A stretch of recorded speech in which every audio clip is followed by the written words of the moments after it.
पोलादपूरमध्ये ग्राहक गॅसवर मुक्त पत्रकार न्यूजकडून लबाड गॅस एजन्सी विरोधात तक्रार दाखल. मुक्त पत्रकार प्रतिनिधी प्रदीप मेस्त्रींचा जनतेसाठी संघर्ष.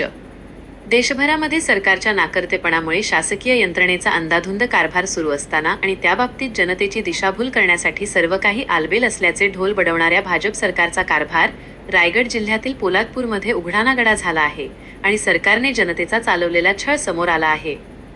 रायगडातील तालुक्याचे ठिकाण असलेल्या पोलादपूरमध्ये इंडियन ऑइल कंपनीची गॅस एजन्सी शहीद तानाजी इंडेन या दुकानापुढे तासनतास सामान्य जनतेला एक गॅस सिलेंडर मिळविण्यासाठी उन्हातान्हात उभे राहावे लागत आहे. गॅस बुकिंग केल्यानंतर अक्षरशः 2-2 महिने गॅस मिळत नसल्याची आणि त्यासाठी पायपीट करण्याची वेळ भाजप सरकारच्या काळात आल्याचे जनतेच्या प्रतिक्रियांमधून ऐकायला आणि बघायला मिळत आहे. मुक्त पत्रकार न्यूजचे पोलादपूरमधील शोधपत्रकार प्रतिनिधी श्री प्रदीप मेस्त्री यांनी या गैरकारभाराची पडताळणी करण्यासाठी सदर एजन्सीला प्रत्यक्ष भेट देऊन तेथील गैरकारभाराची पडताळणी केली आहे. बोला, किती महिने झाले तुम्हाला गॅस नाही भेटत? झाले 3-4 महिने झाले तरी आम्हाला गॅस नाही भेटली म्हणून. आणि आम्ही किती दिवस झाले, 15 दिवस झाले इथे येतोय. कुठून येता तुम्ही? कुठचं गाव? कोतवालवरून. कोतवालवरनं. पण तुमच्याकडे गाडी येत नाही का तिकडे? गाडी कुठे यायची गाडी, पण आता हे भानगड झाले बसं नाही येत. हा म्हातारा माणूस काय करणार?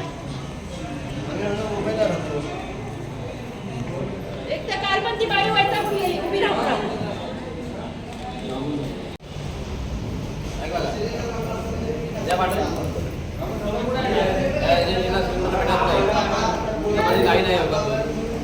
किती दिवस नाही भेटला सिलेंडर? 2-3 महिने झाले.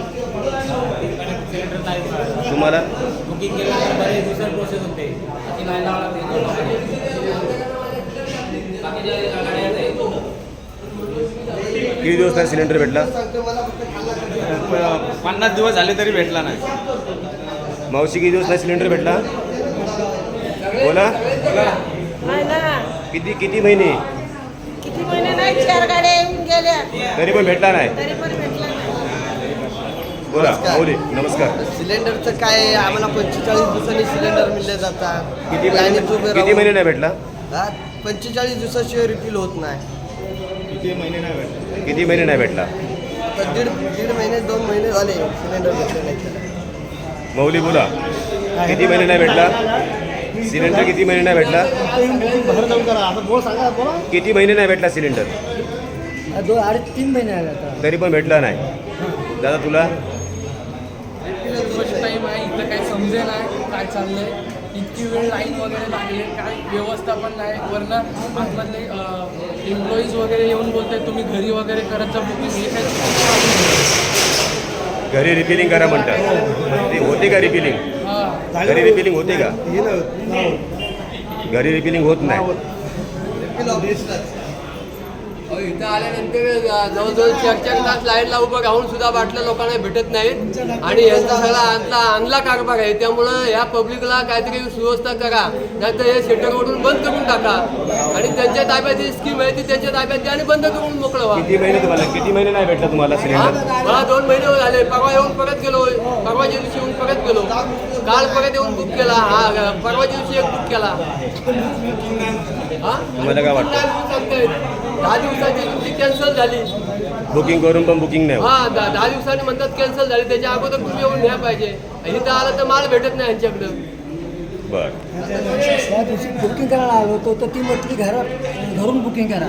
आता खेडेगावातला म्हणून कुठचं गाव तुमचं? गाव कुठचं?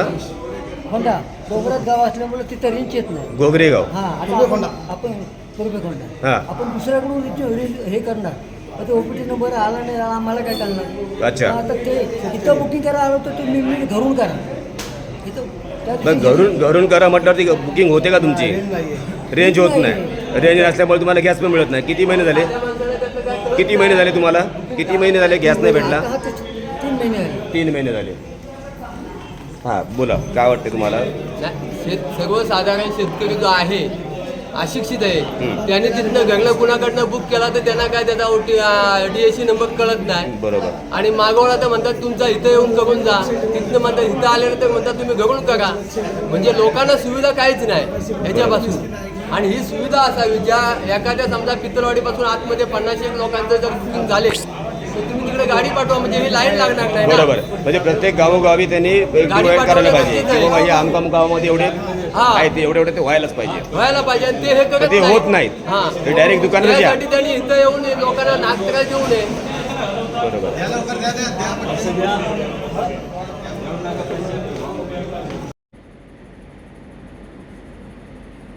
जनतेच्या या प्रतिक्रियांमधून हे स्पष्ट झाले की सदर एजन्सी हेतुपुरस्सर सामान्य जनतेला वेठीस धरत आहे. या एजन्सीला अशा प्रकारे जनतेला छळण्याचा कोणताही अधिकार नाही आणि या एजन्सीचा माज उतरविणे म्हणूनच आवश्यक झाले आहे. यासाठीच रायगडमधील मुक्त पत्रकार न्यूज प्रतिनिधी श्री प्रदीप मेस्त्री यांनी आमच्या माध्यमातून या एजन्सी विरोधात प्रशासनाकडे लेखी तक्रार दाखल करून या एजन्सीवर कठोर कारवाई करण्याची आणि तिचा परवाना रद्द करण्याची मागणी केली आहे.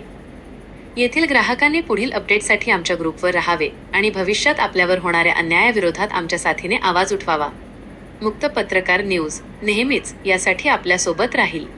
आपण आपल्या प्रतिक्रिया या व्हिडिओच्या कमेंट बॉक्समध्ये नोंदवून या आणि अशाच अन्य अन्यायाविरोधात आपले मत व्यक्त करावे. जनतेला आपल्या संघर्षाची माहिती व्हावी आणि सरकारलाही जाग यावी म्हणून हा व्हिडिओ सर्वत्र ताबडतोब शेअर करावा. धन्यवाद.